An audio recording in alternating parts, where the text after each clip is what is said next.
Bonjour. J'espère que vous avez tous la pêche et que ce week-end se passera super bien. Étant fan de la Xbox depuis la 360, il était tout à fait normal pour moi de vous donner mon avis de passionné sur la prochaine console de chez Microsoft qui a été dévoilée officiellement lors du Game Awards 2019. Comme je vous le disais, ce sera un avis personnel et logiquement ce sera un avis subjectif.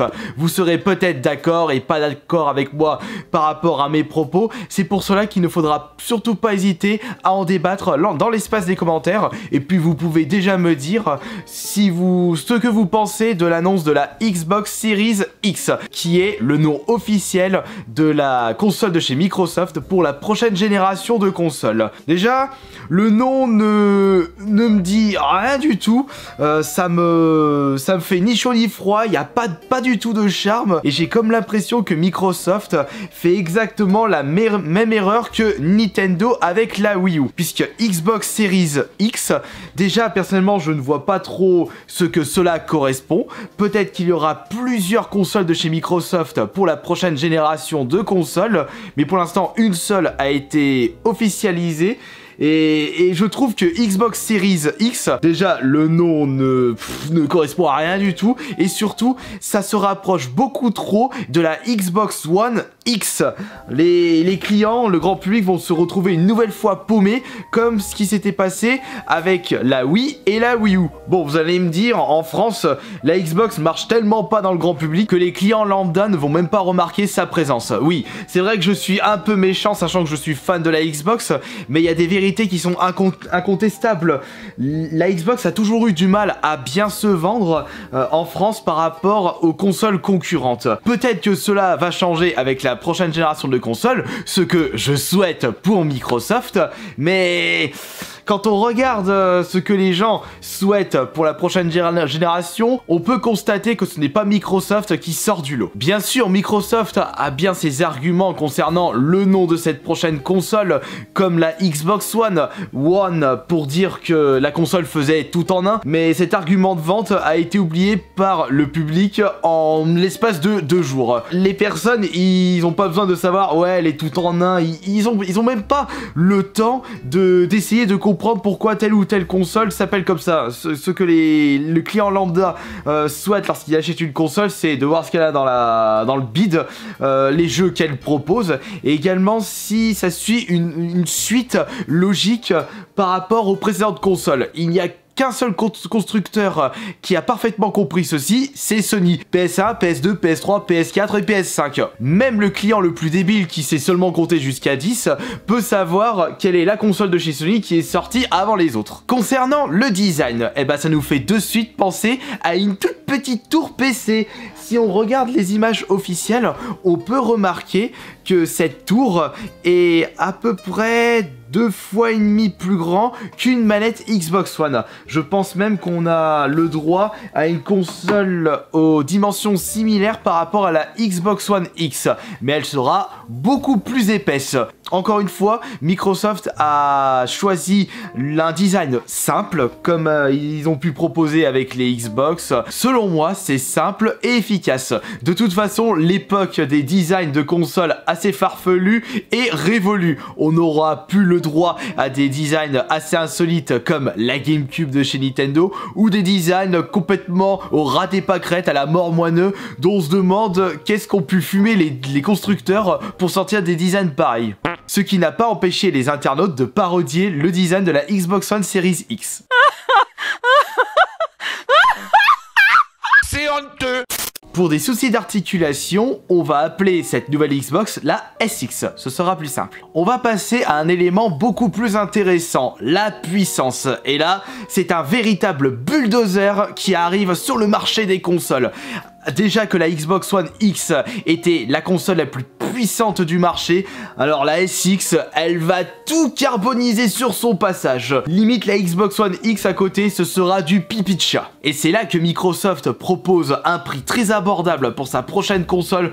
Pour une personne qui recherche de la puissance, il n'aura pas besoin de réfléchir trop longtemps. Lui qui a 120 FPS, Ray Tracing, vitesse de calcul, ce sera vraiment une grosse bête de machine. Mais après tout, c'est bien cool de proposer une console surpuissante, mais si les jeux ne suivent pas ou si le public ne possède pas le matériel adéquat pour lire des jeux en 8K 120 FPS, l'intérêt est proche du néant. Mais c'est toujours bien de prendre de l'avance sur la puissance d'une console, parce que si Microsoft a l'intention de la commercialiser pendant un bon moment, au moins elle aura déjà la puissance adéquate pour les jeux qui sortiront peut-être dans 3-4 ans et qui seront proposés en 8K 120 FPS. Et j'aime bien cette mentalité. Prendre de l'avance sur son temps. Une petite nouveauté qui fait toute la différence concernant la manette de la SX. Elle sera certes très similaire avec la manette de la Xbox One, qui je vous rappelle est la meilleure manette du monde. Elle sera un peu plus fine et elle aura en plus un bouton share pour pouvoir partager ses clips.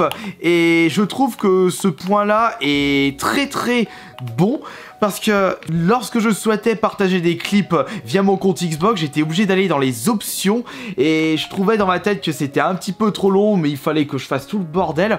Alors que là, ça va être simple. On aura juste à appuyer un bouton et c'est dans la poche et on pourra beaucoup plus partager des clips sur Internet. Et bien entendu, cette nouvelle manette sera compatible avec le PC et même avec la Xbox One. Mais c'est bien beau de proposer une nouvelle console, mais qu'en est-il des jeux qui sortiront lors de son lancement fin 2020. Déjà, il faut savoir que le Xbox Game Pass sera disponible dès le jour de sa sortie, mais nous, ce que l'on souhaite, ce sont vraiment des exclusivités SX. Nous voulons connaître les jeux qui seront disponibles le jour de sa sortie. Alors, d'après Phil Spencer, il a indiqué que toutes les équipes de Xbox Game Studio travaillent d'arrache-pied pour proposer des exclusivités, un large choix pour le futur public de la SX. Et ça ne peut être que réjouissant pour les futurs clients. En y repensant, la Xbox One avait accueilli des exclusivités lors de ses premiers jours de commercialisation. Je pense bien entendu à Dead Rising 3. Ça m'a fait rappeler Dead Rising 1 sur la Xbox 360. Et d'ailleurs, c'était un bon jeu, ce Dead Rising 3. Pas aussi bien que le 1. On a eu le droit au meilleur jeu de combat de tous les temps, Killer Instinct. Il y avait aussi Rise, mais il m'a pas super plu celui-là. Et d'autres jeux sortis en même temps que la Xbox One. Mais je pense que la Xbox SX va nous proposer du contenu de qualité afin qu'elle puisse mieux se vendre par rapport à ses grandes sœurs. Car il faut savoir que ce qui fait la force d'une future console, c'est bien entendu le catalogue d'exclusivité, le nombre de jeux qui seront disponibles le jour de sa sortie. Il y a aussi tout ce qui est éléments marketing, et de ce côté-là, on peut pas vraiment dire qu'Xbox soit en position avantageuse par rapport à ses concurrentes, par rapport au nom par exemple. Et enfin, un élément indispensable pour moi étant fan des jeux vidéo depuis que j'ai 6 ans, ça va faire 27 ans que je joue aux jeux vidéo, c'est la rétrocompatibilité avec les jeux des précédentes Xbox. Et d'après les informations officielles, il y aura une centaine de jeux à travers 4 générations de consoles qui seront disponibles avec la Xbox SX. 4 générations en effet, la première Xbox, la Xbox 360, la Xbox One et la Xbox SX. Putain, chaque fois que je dis SX, ça me fait penser à SSX. Bah, quand le retour de ce jeu. Et j'ai d'ailleurs une grande question concernant cette SX. Est-ce qu'elle sera rétrocompatible avec l'intégralité des jeux sortis sur la Xbox One? Alors si tel est le cas, ça peut être d'ailleurs un excellent point, parce que si cette Xbox SX marche du tonnerre, beaucoup de personnes pourront découvrir des jeux sortis exclusivement sur la Xbox One. Même topo que sur la Wii U et la Switch. Bon, malheureusement, Nintendo a dû ressortir les jeux de la Wii U en format Switch, alors que du cas de la Xbox, s'il y a full intégralité, rétrocompatibilité des jeux Xbox One, il n'y aura pas besoin de ressortir les mêmes jeux au format Xbox SX. Quoi qu'il en soit, cela s'annonce très bon pour l'avenir de Microsoft, et cette console, ce sera Day One pour moi. À voir par rapport à son prix. J'espère juste qu'elle ne sera pas extrêmement chère, puisque je vous rappelle que ça a été un mauvais point pour la Xbox One, même si elle proposait la Kinect à l'époque, un accessoire que beaucoup de personnes ont oublié ou que beaucoup de personnes ne voulaient pas. Ça a été également une erreur de Xbox, mais vous inquiétez pas, les erreurs, on ne les fait pas deux fois. Il faudrait qu'ils proposent la console aux alentours de 400-500 €, à voir après le prix de la concurrence de la PS5, parce que si la PS5 sera proposée 100 € moins cher que la Xbox, ah bah c'est sûr que les personnes vont tous se ruer sur la PS5. Malheureusement, ça marche comme ça dans le milieu du jeu vidéo. Ce ne sera pas le nom, enfin si, le nom ça joue beaucoup, mais ce ne sera pas le catalogue d'exclusivité qui va pousser les personnes à acheter telle ou telle console, c'est avant tout le prix. Et également, qu'est-ce qui a le mieux marché auparavant. C'est pour cela que Sony n'a pas trop de soucis à se faire concernant la concurrence, mais il ne faut pas oublier que Microsoft a beaucoup d'atouts dans sa poche. Vous pouvez me dire du coup dans l'espace des commentaires ce que vous pensez de cette Xbox SX. Est-ce que vous allez l'acheter Day One? Est-ce que vous préférez attendre un petit peu? Moi je vous l'avais dit, ce sera avec grand plaisir de pouvoir la découvrir le jour de sa sortie, mais également de vous la faire découvrir parce que je suis fan de Xbox depuis la 360 et j'adore débloquer des succès. Et j'espère que ce principe-là sera le cas, enfin sera présent dans la Xbox SX. Ciao!